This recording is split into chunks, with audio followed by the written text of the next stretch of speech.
안녕하십니까. 지난 시간에 이어서 나머지 기출문제 풀어보도록 하겠습니다. 18번 다음은 에스프레소 추출 원리를 설명한 것이다. 틀린 것은 최상의 농도와 맛의 일관성을 유지하도록 규격화한 방식이다. 맞죠? 왜냐?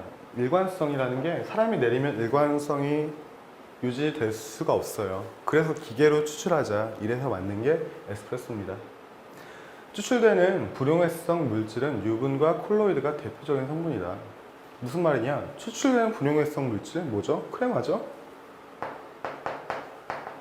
크레마에 관한 설명입니다. 맞아요. 3번 고압의 물이 커피를 통과하기 때문에 입자는 미세하게 분쇄해야 한다. 맞죠? 에스프레소는 미세하게 분쇄해야 합니다. 4번 용해성 물질은 추출되고 불용해성 물질은 추출되지 않는다. 그럼 크레마는요? 크레마는 불용해성이잖아요. 물에 녹지 않아요. 그래서 물이랑 식용유랑 쉐이킹하는 방식이라고 설명을 드렸는데 밑에서 설명해 드렸는데 불용해성이 아닙니다. 지방 자체가 불용해성이잖아요. 정답은 4번. 다음 커피 나무 재배 토양에 대한 설명으로 부적합한 것은? 토양에 대한 설명이에요. 1번 중미의 고원지대, 남미의 안데스산 지역은 화산의 질과 부식토로 질 좋은 커피가 생산된다. 맞죠? 화산의 질, 부식토는 여러 가지 다양한 토양 속에 성분들이 있어요. 그 성분들이 커피 나무 재배에 굉장히 좋은 역할을 합니다. 2번 아라비아 고원은 화강암의 풍화에 의해 부식토 함량이 높아 커피 재배에 매우 적합하다. 풍화에 의해 부식토 함량이 높아 부식토가 질 좋은 커피를 생산한댔죠. 1번이 틀리면 2번도 틀린 거고요. 1번이 맞으면 2번도 맞아요.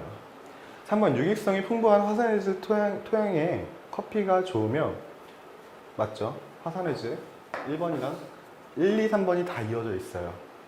적당한 습기가 있으면서도 물 빠짐이 좋은 비옥한 토양이 커피 재배에 좋으며 토질의 차이는 커피 맛에 영향을 준다. 맞습니다. 4번 볼게요. 브라질의 테라로사는 질소, 인산, 석회, 포타슘이 다량 함유된 커피 풍장을 확신하는 점토성 토양이다.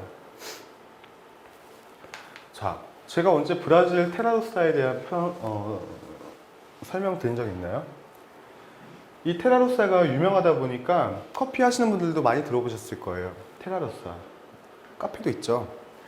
그러다 보니까 얘네가 풍작을 확신하는 점토성 토양이다. 여기서 얘는 맞다고 생각을 하시는데 질소, 인산, 석회, 포타슘 등이 다량 함유된 점토성이잖아요. 정답은 4번이에요. 말이 안 되죠. 브라질 테라로사가 풍작을 확신하는 점토성 토양이다. 이 부분 생각을 해보시고 다시 한번 확인하시면 4번이 정답이 될 수 없다는 걸 알 수 있습니다. 워시드 커피의 처리 방법으로 옳은 것은 다음 중 어느 것인가? 헷갈리셨죠, 이거? 일단 워시드 커피의 처리 방법. 여기서 발효, 수세, 건조. 수세 대신 세척도 쓸 수 있어요. 얘네들이 끊기면 안 된다고 말씀드렸죠. 이 사이에 뭔가가 들어가면 안 됩니다. 먼저 볼까요? 발효, 퍼멘테이션. 발효. 그렇죠? 여기서 수세가 워싱 또는 클리닝이라고 하는데 여기서 워싱. 얘는 드라잉이 나왔죠? 건조가 나왔죠? 건조. 틀렸어요. 말이 안 되죠? 여기서 또 드라잉과 드라잉 이 두 개 다 발효, 세척, 건조가 나왔는데 그럼 어떻게 나머지를 볼까? 펄핑 다음에 퍼멘테이션, 워싱, 드라잉, 펄링, 클리닝, 그레이딩. 그레이딩과 얘네 둘이 약간 바뀌었죠. 여러분 등급을 나누기 전에 모든 가공 과정이 끝나야 되잖아요. 가공 과정이 끝나고 포장이 완료되기 전에 그레이딩을 해야 되는데 자, 먼저 분류를 하고 나서 등급을 나누고 나서 이물질을 제거한다고요? 말이 안 되죠. 이물질 자체가 결점도로 분류하는 국가에서는 결점도가 될 수 있어요. 그래서 그레이딩이 먼저 나왔다는 것 자체가 틀렸습니다. 정답은 3번입니다. 펄핑은 말 그대로 과육 제거, 워싱은 세척, 퍼멘테이션은 발효, 드라잉은 건조, 헐링은 파치먼트 제거죠. 탈곡, 클리닝은 이물질 제거, 돌 제거, 그레이딩은 등급 나누기. 다음 지속 가능한 커피, 서스테이너블 커피에 대한 설명으로 옳지 않은 것은 1번 공정거래 커피, 페어트레이드죠. 오가닉 커피, 쉐이드 그로운도 나왔습니다. 자, 공정거래로 판매한 커피의 수입은 대부분 농민의 삶의 질 향상과 커피 품질 향상을 위해 사용된다. 맞죠? 유기농 커피, 농장은 환경 친화적으로 지속 가능한 방식인 재배 순환 계획을 따라야 하며 유전자 조작은 허용한다. 유기농에서 유전자 조작을 허용한다는 게 조금 이상하지 않나요? 유기농은 말 그대로 자연 그대로 농약 치지 않고 사람한테 괜찮은 것만, 자연 상태에 좋은 것만 먹을 건데 유전자 조작을 허용한대요. 말이 안 되죠? 이 유전자 조작으로 어떤 커피가 나올지 모르는 거잖아요. 그거 자체가 유기농이 아닙니다. 나머지도 볼게요. 쉐이드 그로운 커피. 커피나무 사이에 여러 가지 다른 품종의 나무들을 심어 쉐이드 트리죠. 그늘을 만들어주는 재배 방식을 따른 커피다. 열대우린 커피, RFA죠. RFA. 레인포레스트 얼라이언스. 야생의 다양성, 친환경적, 제한된 농약 사용, 생산자와 노동자의 복지 지원 등 기준을 통과한 커피다. 맞습니다. 건식법으로 생산된 생두를 창고로 열어 계절풍을 쐬어 가공한 커피로 신맛은 적고 입에서의 느낌이 묵직하고 독특한 향을 느낄 수 있는 인도산 커피. 여기서 나왔죠. 다 인도 계절풍 떠오르는 거 있나요? 몬순 커피. 이 몬순 커피가 인도에서 유럽으로 커피가 이동할 때 배를 타고 가죠. 적도 지역을 지나게 되는데요. 그 지역의 해풍, 몬순풍이라고 해요. 남서 계절풍인데 그 계절풍을 쐬었더니 커피 향이 좀 변하고 수분도 좀 날아갔는데 신맛은 적고 독특한 향이 난다고 해서 지금은 인도의 창고에서 계절풍을 쐬어서 만든다고 합니다. 몬순 커피. 커피의 항산화 효과에 대한 아래 설명 중 옳은 것. 커피의 시트르산, 아세틱산 등이 항산화 작용을 한다. 틀렸습니다. 산 자체가 항산화가 아니고 산화작용을 하죠. 로스팅 정도가 강할수록 콜롬비아산, 아라비카종 커피는 최대 항산화력을 나타낸다. 로스팅 강할수록 클로로겐산 자체는 줄죠. 클로로겐산을 물어보는 건데 틀렸습니다. 약할수록이에요. 커피의 특정 성분들이 활성산소를 제거하여 산화적 손상 예방 효과가 있다. 이게 클로로겐산에 대한 설명이죠. 로스팅 후 생성되는 신생 물질은 커피의 항산화 효능을 증진한다 하지 않습니다. 그런 성분은 없어요. 클로로겐산이 로스팅을 하면 할수록 감소하기 때문에 로스팅 후에 생성되는 신생 물질은 항산화랑 별로 관련이 없습니다. 정답은 3번. 다음은 커피에 함유되어 있는 지방을 설명한 것이다. 틀린 거. 1번, 커피의 지방은 커피의 전체적인 향기와 맛을 나타내는 데 중요한 역할을 하죠. 지방은 어떤 맛을 낸다고 했죠? 신맛. 커피 추출액의 표면에 기름방울이 뜨면 추출액의 표면 장력을 감소시켜서 부드럽고 매끄럽게 느끼게 한다. 맞습니다. 커피 중의 지방은 커피의 향기와 맛을 오염시키는 외부 변폐 물질들을 운반해 오지 않는다. 3번 잠깐 둘게요. 지방은 커피의 향기와 맛 성분들을 운반한다. 맞습니다. 3번 아니면 4번 중에 답이 있겠죠. 자, 근데 여러분 혹시 영화 중에 향수라는 영화 보셨나요? 거기 보면 향을 추출할 때 어떤 지방 같은 지방을 지방처럼 생긴 물컹물컹한 거를 어떤 거에 발라요. 사람 몸에 바르거나 어떤 가죽 또는 과일 같은 거에 막 바릅니다. 이 지방은 향기를 저장하는데 아주 좋은 성분이에요. 근데 커피 중의 지방은 커피 향기와 맛을 오염시키는 외부 변폐 물질들을 운반해 오지 않는다? 향을 되게 흡착을 잘 시키다 보니까 별의별 향을 다 가져옵니다. 커피 중의 지방은 커피 향기와 맛을 오염시키는 외부 변폐 물질들을 운반해 오지 않는다. 근데 어떻게 지방이 커피의 향기와 맛 성분들을 운반해요? 얘네들도 운반하고 안 좋은 것도 운반합니다. 정답은 3번이에요. 생두를 로스팅할 때 일어나는 과정을 잘못 설명한 것은 커피의 로스팅 초기에는 수분이 증발하고 신맛이 증가하나 진행이 오래될수록 쓴맛이 점점 증가한다. 맞는 설명이죠. 커피 생콩을 로스팅할 때는 1차 크랙, 수분의 증발에 의한 2차 크랙, 이산화탄소의 생성에 의한 팽창으로 두 번의 크랙이 일어난다. 맞습니다. 커피를 로스팅할 때는 수분 증발, 무게 감소, 향미물질 방출, 부피 감소, 밀도 감소 등의 현상이 일어난다. 틀렸죠? 어떻게 무게는 감소해요. 향미물질 방출하죠. 부피가 감소하나요? 증가하죠. 밀도 당연히 감소하고. 이 부피 감소, 이 두 글자 때문에 틀렸어요. 로스팅은 수분의 증발, 흡열과 발열 반응, 그리고 냉각의 세 단계로 분류할 수 있다. 맞습니다. 건조, 열분의 냉각이죠. 커피 매장에서는 에스프레소 추출량을 메모리하기 위해 메모리 버튼을 기억시킨다. 기억시키는 방법 중 틀린 것은 이건 플로우미터를 말하는 건데요.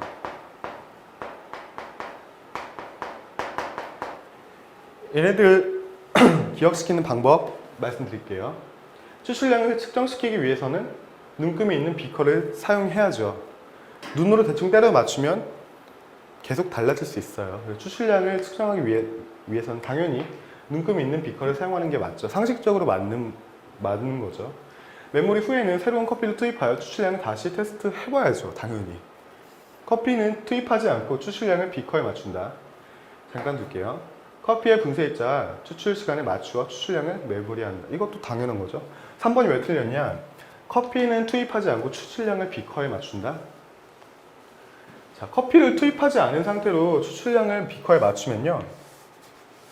어떤 커피는 좀 굵거나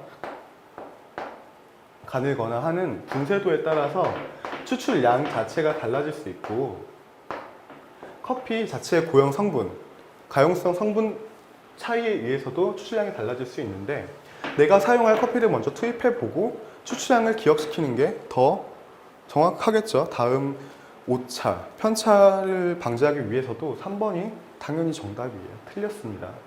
투입하고 추출량을 비커에 맞춰봐야죠. 에스프레소 추출 시에 형성되는 크레마의 설명 중 틀린 거. 크레마 우리 직엽도록 많이 봤죠. 1번 높은 압력에 물이 커피 가루와 접촉하면서 원두의 불용성 오일이 유화 상태로 함께 추출되어 형성되는 것이다. 이 유화 상태가 뭐였죠? 에머전. 둥둥 떠다니는 거예요. 맞습니다. 크레마의 색은 붉은색 또는 진한 갈색이 섞이지 않은 깨끗한 헤이즐넛색으로 추출된 것이 좋다. 헤이즐넛색이 무슨 색인지 아시나요? 잠깐 더 볼게요. 에스프레소를 시음하기 전에 크레마의 시각적인 요소로 에스프레소의 품질을 판단한다. 맞습니다. 젓갈색을 띠는 크레마가 황금색 고운 크레마가 좋은 크레마죠. 영어로 크림을 의미하며 다른 추출 방법과 달리 에스프레소는 풍성한 갈색의 거품층이 형성된다. 맞습니다. 핸드드립에 크레마 보신 분 계시면 저한테 연락 주세요. 크레마의 색은 붉은색 또는 진한 갈색이 섞이지 않으니죠. 섞여야죠. 붉은색 또는 진한 갈색이 섞일수록 좋습니다. 헤이즐넛색은 저는 솔직히 무슨 색깔인지 잘 모르겠어요. 근데 말이 안 되죠.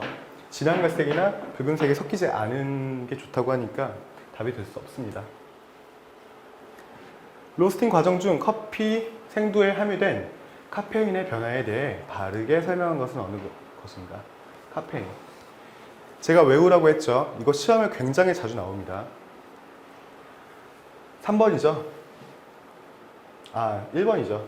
열에 안정하고 130도 이상에서는 일부 승화하여 소실되기 시작하지만 생두에 있던 대부분의 카페인 원두에 남는다. 이게 정답입니다. 통째로 외우세요. 통째로. 이런 식으로 조금씩 바꿔서 내는데 1번이에요. 대부분 남고, 중요한 건 대부분 원두에 남고 열에 안정하고 130도 이상에서 일부 승화, 소실. 이거는 꼭 별표 쳐놓고 외우시기 바랍니다. 습식법을 이용한 가공 과정에 대해 틀리게 설명한 것은 어느 것인가? 이거 틀리시면 안 돼요.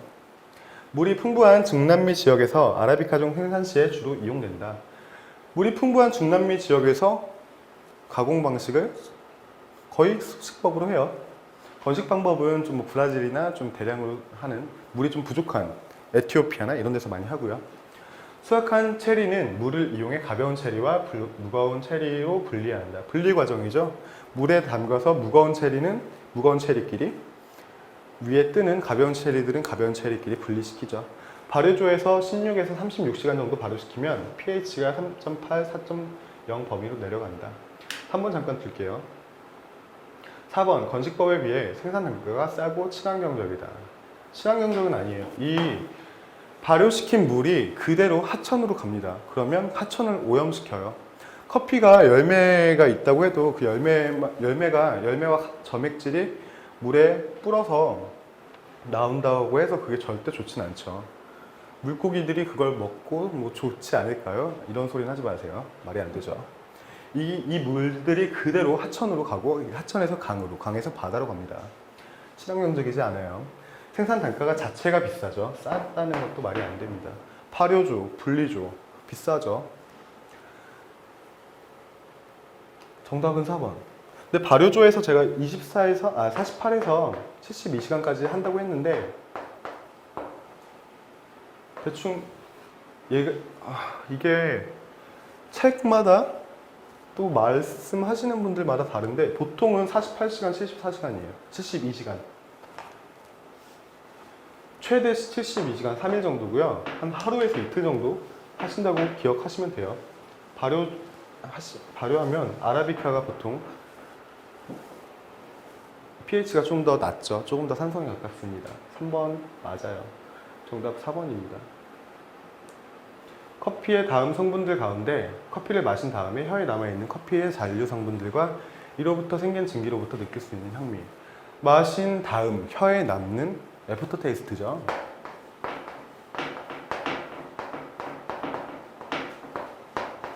애프터 테이스트는 뭐죠? 지질 같은 비용해성 액체와 수용성 고체 물질. 자, 에스테르 화합물은 뭐죠? 프레그런스에서 나는 거예요. 분쇄 커피. 비발성 액체 상태의 유기 성분. 액체 상태의 유기 성분이니까 노즈. 마실 때 입 안에서 나는 커피의 향과 맛. 케톤이나 알데히드 계통의 휘발성 성분은 아로마죠. 분쇄 커피에 뜨거운 물을 부었을 때 증기로부터 나타나는 케톤, 알데히드 계통의 휘발성 성분이 바로 아로마입니다. 정답은 2번. 애프터테이스트는 지질 같은 비용해성 액체와 수용성 고체 물질에 의해서 납니다. 커피의 배전 문제죠. 저온 장시간과 고온 단시간의 차이인데 1번부터 한번 볼게요. 저온 장시간 배전은 팽창이 크고 아니요 적습니다. 밀도가 작은 반면 높습니다. 고온 단시간은 팽창이 크고 밀도가 반대예요. 지금 저온 장시간 배전은 고온 단시간 배전보다 수용성 성분이 적어진다. 당연하죠. 팽창이 크면 클수록 유기 성분이 로스팅에 따라서 수용성 또는 가용성 성분으로 바뀌는데 너무나도 당연한 소리죠. 3번 고온 단시간 배전의 볶는 온도는 200도가 좋다. 사람마다 다른 거잖아요. 누군가한테 물어봐요. 너 고온이 몇 도야? 어떤 사람은 50도를 말하고 어떤 사람은 100도를 말하고 각각 사람마다 달라요. 근데 로스팅이라는 게 200도가 좋다. 딱 누가 이렇게 기준을 만들 수는 없죠. 저온 장시간 배전 시 한 잔당 커피 사용량은 10% 20% 덜 쓰게 되어 경제적이다. 더 쓰죠. 더. 왜냐? 팽창이 저온 장시간, 고온 단시간. 팽창이 이 정도라면 같은 로스팅 정도라고 쳤을 때 얘가 좀 더 커요. 얘를 그대로 분쇄하면 얘가 더 많죠. 팽창이 더 커진 애가 덜 쓰게 되어서 경제적이다. 가 맞습니다. 얘도 바뀌었어요. 정답은 2번. 저온 장시간 배전은 고온 단시간 배전보다 수용성 또는 가용성 성분이 적어진다. 유지의 자동 산화에 영향을 미치는 요인을 올바르게 설명하지 않은 것은 자외선은 유지의 산화 속도를 촉진한다. 온도가 낮을수록 촉진된다. 온도가 낮을수록 높을수록 유지의 자동 산화 그냥 산패라고 생각하세요. 커피 시험에서 나오는 무슨 산화, 산패 이런 거 다 그냥 산패라고 생각하시고 푸시면 됩니다. 온도가 높을수록 촉진이 되죠. 온도가 10도 상승할수록 8배씩 빠르게 산패가 된다. 금속 이온은 유지의 자동산화의 연쇄 반응을 증대시킵니다. 산소의 농도가 낮은 조건에서 산화 속도는 산소의 양에 비례하죠. 당연한 소리예요. 에스프레소에 관한 내용 중 올바르지 않은 거. 에스프레소는 원두에 뜨거운 물을 통과시켜서 만든 진한 원액으로 강한 압력을 이용해서 힘있게 커피 가루를 눌러주는 원리를 이용한다. 맞죠? 섭씨 93, 96도의 온도와 중력의 8배, 10배 높은 압력을 가진 증기가 약 30초 동안 통과하여 추출된다. 맞죠? 그라인더에서 분쇄된 커피를 필터 홀더에 담게 되면 커피가 한쪽으로 치우치게 되므로 수평이 되도록 태핑한다. 당연하죠. 에스프레소 커피 분쇄 원리는 고농도의 향미 성분을 빠르게 추출하는 것이 목적이므로 다른 추출법보다 분쇄 입도를 굵게 하는 편이 바람직하다. 요 딱 두 글자, 아니다, 한 글자 때문에 틀렸죠. 4번입니다. 정답. 다음 중 아라비카존 커피에 대한 설명으로 부적합한 것은? 아라비카존 커피 15에서 24도, 사람 살기 좋은 데죠. 연평균 1500, 2000m 정도의 강수량과 직사광선은 아니지만 충분한 햇볕을 받아야 하죠. 당연히. 원산지는 에티오피아고 1753년 스웨덴 식물학자 카를 폰 린네 나왔네. 처음으로 학계에 등록됐다. 맞죠? 이때 등록됐을 때 단연생 쌍떡잎 상록수라고 등록이 되었습니다. 커피나무의 귀족이라고 불리우는데 두 쌍의 염색체를 갖고 있으며 꽃이 핀 후 11개월 정도가 지나서야 커피 체리가 빨갛게 익는다. 틀렸습니다. 6, 9개월이죠. 6에서 9개월. 로부스타가 11개월 정도죠. 많이 알려진 품종으로 티피카와 버번이 있으나 커피 재배가 확대되면서 문도노부, 카투라 등 품종도 다양해졌다. 맞죠?